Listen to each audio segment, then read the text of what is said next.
Good morning students, I am Ms. Claris.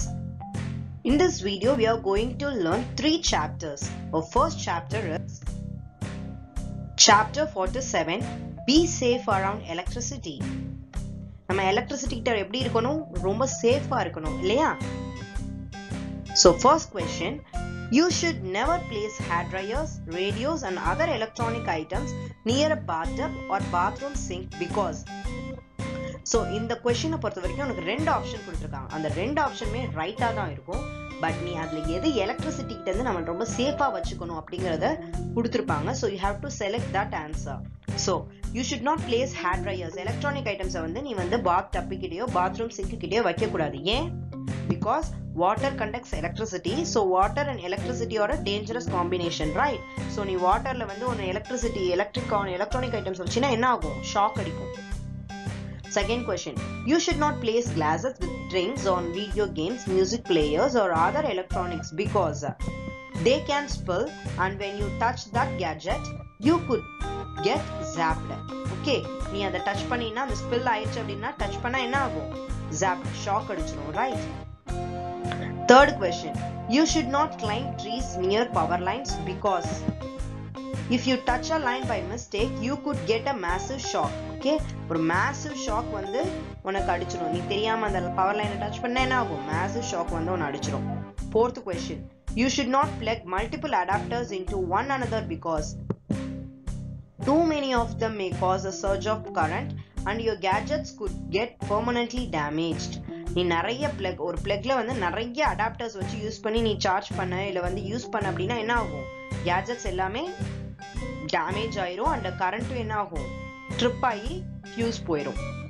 Next fifth question, you should not pull a plug from its socket by its cord because electricity could pass through the cord and give you a nasty shock. அந்த card, அதாவது அந்த ஒயரை பிடிச்சி நீ இழுக்கக்கூடாது. ஏன்?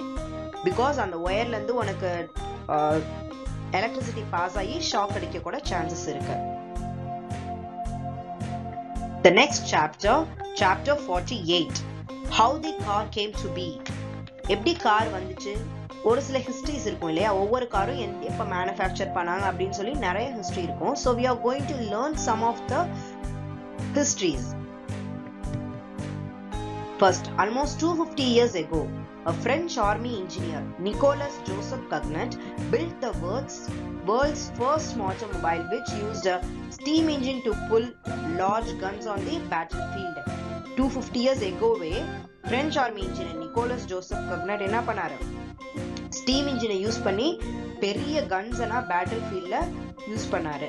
In 1807, French inventor Francis Isaac de Rivers built a small automobile which had an engine that used hydrogen and oxygen as fuels. Now we are using petrol as a fuels. Petrol and CNG na use பண்றோம் இல்லையா? compressed natural gas na use பண்றோம் fuels ஆ. But in those days hydrogen and oxygen are used as a fuels. In 1882, Italian inventor Enrico Bernardi fitted a petrol engine in his son's tricycle, thus making it the first automated vehicle with a petrol engine. 1882ல Italian inventor Enrico Bernardi என்ன பண்ணாரு? ஒரு petrol இன்ஜினை fix பண்ணாரு. எதுல? அவங்களோட பையனோட சன்னோட ட்ரைசைக்கிள்ல. ட்ரைசைக்கிள்னா என்ன? 3 வீல்ஸ் இருக்கும் இல்லையா? ஸோ ஆட்டோமேட்டிக்கா அந்த பெட்ரோல் ரன் போட்டா என்ன ஆகும்? அது ரன் ஆகும். Fourth one, the first modern automobile was built in 1886 by German called Benz. This car used petrol as fuel. 1886ல ஜெர்மன் கால் பென்ஸ் அப்படிங்கிறவரை ஒரு மாடர்ன் ஆட்டோமொபைல் கண்டுபிடிச்சாரு. அது வந்து பெட்ரோல் ஃபியூவலா யூஸ் பண்றாங்க. Nowadays we use no, so like that. Fifth question, in 1886 German inventors Gottlieb Daimler and Wilhelm Maybach also invented the first motorcycle that year. 1886ல German inventor Gottlieb Daimlerம் Wilhelm Maybachம் என்ன பண்ணாங்க? மோட்டார் சைக்கிளை ஒண்ணு கண்டுபிடிச்சாங்க. Sixth question, from then on hundreds of companies started manufacturing cars across the world. அப்பையில இருந்து என்ன பண்ணாங்க? நம்ம நிறைய பேர் கார்ஸை வந்து மேனுஃபேக்சர் பண்ண ஆரம்பிச்சாங்க. In 1908ல Ford manufactured the Model T, which was the world's first mass-produced car, which made it affordable for the public. Public வந்து ரொம்ப affordable priceல அவங்க purchase பண்றதுக்கு இதுதான் வந்து Ford தான் வந்து என்ன பண்ணாங்களா? மேனுஃபேக்சர் பண்ணாங்களா Model T அப்படின்னு சொல்லிட்டு. Seventh question. The first company to manufacture cars in India was Hindustan Motors, whose best known car was the Ambassador. Okay, Ambassador தான் வந்து first இந்தியால manufacture பண்ண car. Eighth question. Premier Auto started manufacturing cars as well and was well known for manufacturing the Premier Padmini, named after a legendary queen. Legendary queen Padmini அப்படிங்கிறவங்க பேர்ல வந்து இந்த car வந்து ஒரு மேனுஃபேக்சர் பண்ணாங்க. அது ரொம்ப ஆட்டோ ஸ்டார்ட் ஆகும். இந்த கார் தான் வந்து ஃபர்ஸ்ட் ஆட்டோ ஸ்டார்ட் ஆகுன car. Ninth question. In the 1980s, the Maruti 800, considered to be the first people's car, was launched by Maruti Suzuki. Maruti Suzuki company என்ன பண்ணாங்க, Maruti 800 னு சொல்லிட்டு 1980ல வந்து லான்ச் பண்ணாங்க. அப்ப ரொம்ப சேல் ஆச்சு இந்த கார். ஸோ பீப்புள்ஸ்க்கு ரொம்ப ஃபேவரேட்டா இருந்துச்சு. ரொம்ப ஸ்மாலா காம்பாக்டா இருக்கும். ஸோ எங்க வேணா எப்படி வேணா அவங்க டிரைவ் பண்ணிக்கலாம். ஸ்மால் ஏரியாஸ்ல கூட அவங்க வந்து கிராஸ் ஓவர் பண்ணி போக முடியும் next streets or next car ரோட்ஸ்ல. 10th question. Tesla manufactures electric cars which use sustainable energy. Okay, so Tesla தான் வந்து electric cars வந்து அவங்க manufacture பண்ணாங்க. The next chapter is chapter 49, Scandinavia. What is Scandinavia? Scandinavia is nothing but the cluster of 5 countries. 5 countries or a cluster. அது சேர்ந்தது தான் என்னது? Scandinavia. What are those countries? Those are Norway, Sweden, Finland, Denmark and Iceland. Okay, what are the 5 countries? Norway, Sweden, Finland, Denmark and Iceland. So fill in the blanks with the correct names from the help box. இந்த fill in the blanks பண்ண போறோம். என்னன்னா அந்த நான் சொன்னேன் பாத்தீங்களா 5 countries. So அதுல இருந்து என்னென்ன அப்படிங்கறத நீ fill பண்ண போற. So Norway is the world's largest exporter of salmon. Salmon அப்படிங்கிறது ஒரு fish. So இது வந்து எங்க இருந்து எக்ஸ்போர்ட் பண்றாங்க? நார்வேல இருந்து. So the northern lights appear above the Arctic Circle and are visible around the equinoxes in late September and March. September 23 and March 21. இந்த ரெண்டு நாளுமே என்னன்னு சொல்றாங்க?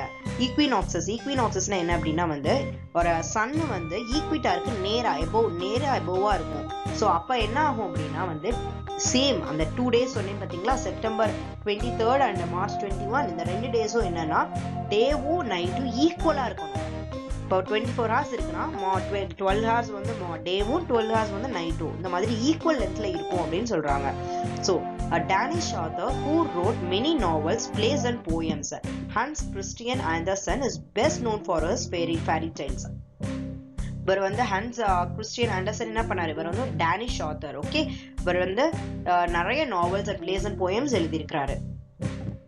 4th question. Nokia, a Finnish company, is one of the world's largest manufacturers of mobile phones. Nokia, a Finnish company வந்து mobile போன்ஸ்ல ஒரு பெரிய large மேனுஃபேக்சரர்ஸா இருந்திருக்காங்க. Lego from Denmark is the largest toy manufacturing company in the world. டென்மார்க்ல இருந்து லெகோங்கிற ஒரு டாய் தான் வந்து largest toy manufacturing company in the world. There are no mosquitoes in Iceland. ஐஸ்லாண்ட்ல மஸ்கிட்டோஸே இருக்காது. Norway's most famous author and playwright Henrik Ibsen has not won the Nobel Prize for Literature, though 3 other Norwegian authors have been awarded the Nobel Prize. நார்வேல இருக்கிற ஒரு famous author, பிளேரைட்னா நாடகம் தான் எழுதுறவங்க.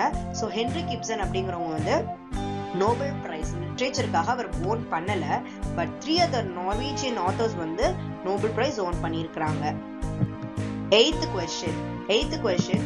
IKEA அப்படிங்கிறது வந்து ஒரு Swedish brand. Okay, Swedish brand வந்து என்ன பண்றாங்க அப்படின்னா designs and sells ready to assemble furniture, kitchen appliances and home accessories. Okay, next the Sami were the first inhabitants of Scandinavia. Sami அப்படிங்கிறவங்க வந்து tribes, அதாவது first peoples ஸ்காண்டினேவியாலயே அவங்க அங்கதான் வந்து இருந்தாங்க tribes.